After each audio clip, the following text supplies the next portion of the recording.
So good morning, David. Good to see you again. We are recording some author talk shorts today, and we're very excited to have Dr. Schein back again. And Amy, if you'll make sure this recording goes live on Facebook on Friday, I want to announce that Dr. Schein, David Schein, will be our guest on Author Talk this Monday, which will be what's the date on Monday? 30th, March 30th. So Monday, March 30th, our guest will be Dr. David Schein, and we'll talk about a lot of stuff going on. We'll have more time then, and also be talking about his book, The Decline of America, 100 Years of Leadership Failures. So that's what we're going to talk about for this call. David, is your book, Decline of America. And you've looked at how many presidents? Well, we covered 17 presidents in the book. We covered Wilson through Obama, which interestingly, given that there are supposedly more Democrats than Republicans in the United States, it's 8 Democrats and 9 Republicans. And actually, if you add Trump, that's 8 Democrats and 10 Republicans over the last roughly 110 years. The book, we used a round number of 100, although the book actually covers 104 years, and we're now up in a window for where I've been asked to present over 108 years roughly. But that was our target, was to talk about kind of the modern era, which began with Wilson and World War I. And that was World War I. I remember that the World War was going on when he was president. And as I mentioned to you at another time that we were watching some history program documentary, and it was about Woodrow Wilson, or at least one part of it was. And you find out things about people that you didn't know when you see a documentary on them. So I didn't know his wife had died, and while he was still president, and several other things. But I remembered as I'm watching it that, wow, he was the first one in the book. So what had you start with Woodrow Wilson? So the situation with Woodrow Wilson is that he's largely been overblown by the press and by so-called historians and people who pretend to be historians. And Wilson was not a great guy. He reportedly, in modern history, was the president of Princeton University and was then ran for president. He actually wasn't president of Princeton University. He had been fired from that role. And so let's just start with that myth. But one of the things that brought his name to attention recently was the fact that at Princeton University, there is a Woodrow Wilson, Public Policy Institute. The black students said Wilson was an overt racist. His name shouldn't be associated with our university. Princeton reviewed that, decided not to change the name. I find that interesting, given that they fired Wilson as president, quite some time ago, roughly 100 years ago now, actually more than that, probably 110 years ago. So Wilson studiously tried to avoid the United States getting into World War I. And one of my overall criticisms of American presidents of the last 100 years is that they have acted poorly and have made bad management decisions driven by political interest. And one of my cures for that is to say that we absolutely, positively in the United States must go to a one-term president. 8 years is ridiculous. And what happens is that the president spends most of his first term running to get reelected to the second term, and then during the second term basically runs as a lame duck and looks for a place to put his presidential library.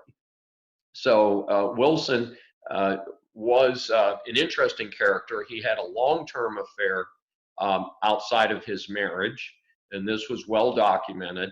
And what was interesting is that his wife, number one, dies while he's in the White House.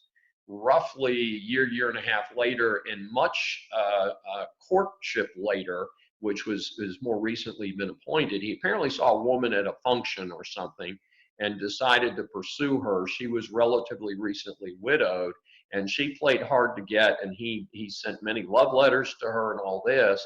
And so he did eventually marry while he was in the White House. Interestingly, he did not marry his paramour. And as far as we know, continued to see the paramour, but married wife number 2 while he was in the White House. That may have explained why he suffered a stroke about a year before he left the White House. And reportedly, again, the press was not welcomed into the White House like they are today. Reportedly, Mrs. Wilson ran the government for the last year, but the United States basically bailed out England and France, I mean, totally bailed them out in World War I. And despite this, Wilson got almost no respect in his concept of League of Nations, which was basically a failure. In fact, the United States Congress never agreed for the United States to join the League of Nations. So he basically was a failed president. And people say, well, but how can you say he was a failed president if we won World War I? The answer is we won World War I over the blood and guts and terrible sacrifice of our fine American young soldiers.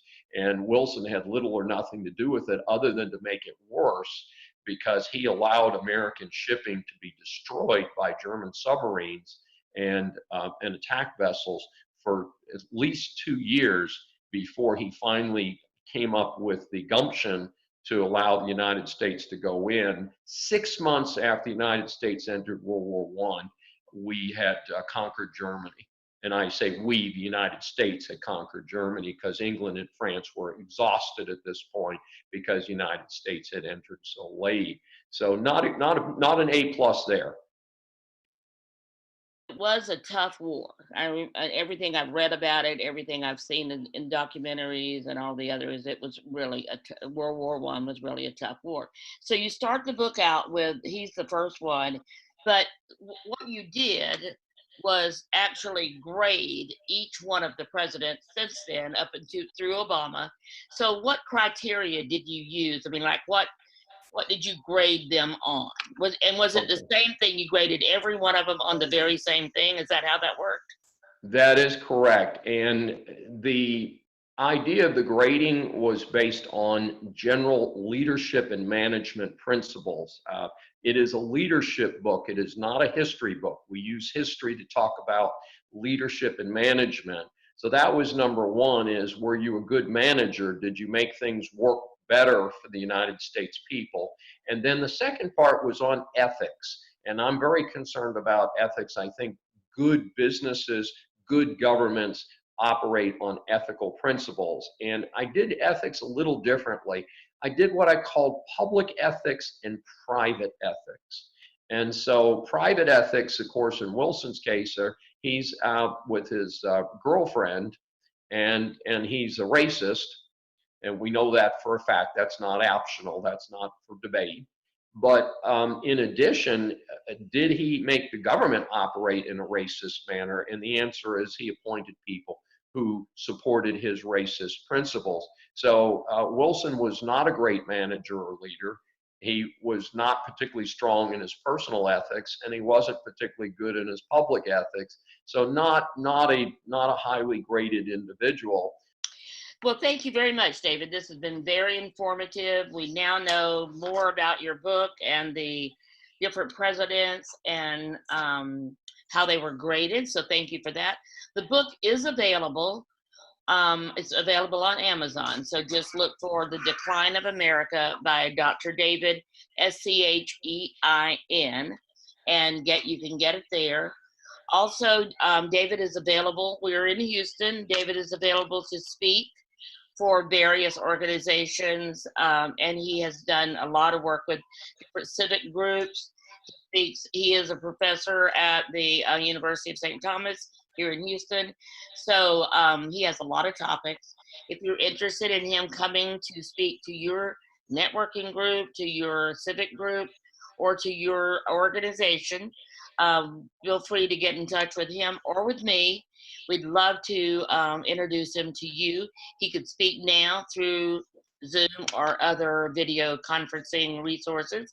And he'll be available to come in person once we are past this epidemic, this pandemic that we're experiencing right now. So thank you for joining us.